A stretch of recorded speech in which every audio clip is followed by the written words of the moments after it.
अस्सलाम वालेकुम नाज़रीन, मैं हूं कुमैल ज़ैदी और आप देख रहे हैं मेरा यूट्यूब चैनल। आज जिस चीज़ पे हम बात करने जा रहे हैं, उसपे बातें तो सब लोग करते हैं, लेकिन असल में उसके माज़ी में क्या चलता आ रहा है और आगे मुस्तकबिल में क्या होने वाला है, उसकी तरफ कोई मुतवज्जह नहीं करता। सबसे पहले ये ताकत की जंग है। ताकत की जंग इस तरीके से कि पहले रशिया और अमेरिका 2 ब्लॉक्स थे और ये एक-दूसरे के मुखालिफ थे और हमेशा ही एक-दूसरे को गिराने की कोशिश में थे, जो कि एंड नतीजा ये निकला कि अमेरिका और इसकी एक जंग होती है और उसके बाद अमेरिका अपने आप को सुपर पावर कहने लग जाता है। असल में ताकत की जंग। अब उसमें ये 3 ब्लॉक्स बन चुके हैं। मतलब अमेरिका दानिस्ता या गैर दानिस्ता तौर पे इस बात को तस्लीम करता है कि इस्लामी एक तीसरा ब्लॉक मौजूद है।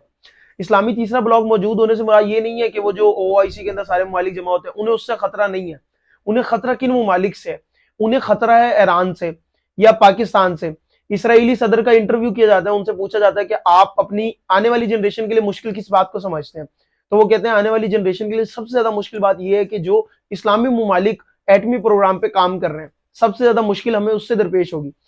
यानी पाकिस्तानी एटमी प्रोग्राम पर अमरीकी सदर का तंज करना आज की बात नहीं है। अमेरिका और ताकतवर तमाम ममालिक हमेशा से इस्लामी ममालिक के एटमी पावर होने या उनके पास इस तरह के हथियार मौजूद होने की मुखालफत करते रहे हैं, क्योंकि वो ये समझते हैं कि अगर एटमी प्रोग्राम इन ममालिक के पास भी मौजूद होगा तो उनकी गिरफ्त इन ममालिक से कमजोर हो जाएगी, क्योंकि हम हमेशा से उनके मरूने मिन्नत रहे हैं, तो वो चाहते हैं कि हमारी गिरफ्त कमजोर ना हो। दूसरी तरफ ईरान के साथ पाकिस्तान के ताल्लुकात बहुत अच्छे हैं, तो वो ये समझते हैं कि ईरान क्योंकि अमेरिका मुखालिफ है और हमेशा अपने ऐलानात अपने बयानात के जरिए अमेरिका की मुखालफत करता रहता है और पाकिस्तान के ताल्लुकात उससे मजबूत है। और सबसे बड़ा ताल्लुक ये कि ये भी एक मुस्लिम मुल्क है और वो भी मुस्लिम मुल्क है और साथ जमीनी रास्ता भी हमारा एक है, तो वो समझते हैं कि ईरान पाकिस्तानी एटमी प्रोग्राम को इस्तेमाल कर सकता है या ईरान भी एटमी प्रोग्राम डेवलप कर सकता है और वो आने वाले दौर के अंदर अमेरिका मुखालिफ पॉलिसियों में उसको या जंग में इस्तेमाल कर सकता है। सबसे बड़ी मुश्किल ये है कि जब ये 2 ब्लॉक हैं एक दूसरे के आमने सामने, तो वो समझते हैं कि इस्लामी ब्लॉक तीसरा ब्लॉक बन रहा है, यानी मुस्तकबिल के अंदर ये ब्लॉक बन के सामने आ सकता है। उसके अंदर पाकिस्तान को और ईरान को अपने लिए खतरा समझते हैं, जिसके लिए अगर कोई शख्स कहे कि ये बात गलत है तो अभी इसराइली सदर का बयान हम साथ चला सकते हैं, जिसके अंदर वाज़ेह तौर पे इसराइली सदर कह रहे हैं कि हमारा लिए बड़ा खतरा एक ईरान है, उसके बाद दूसरे नंबर पे पाकिस्तान आता है क्योंकि वो एक एटमी ताकत है। अब इसके अंदर गुज़श्ता काफी दिनों के अंदर जो काम होते रहे, उनमें से ये कि जब हमारे पास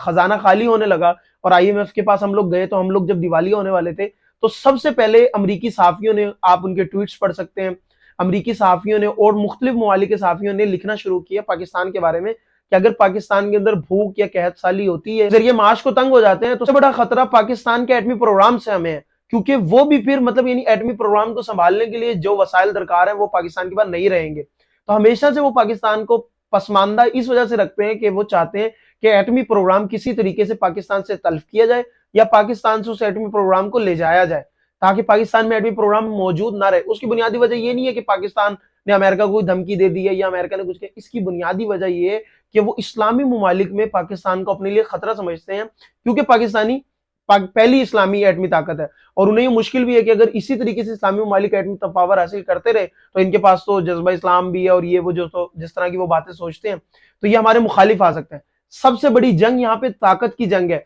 और अगर अमेरिकन सदर को जवाब देने की बात आई,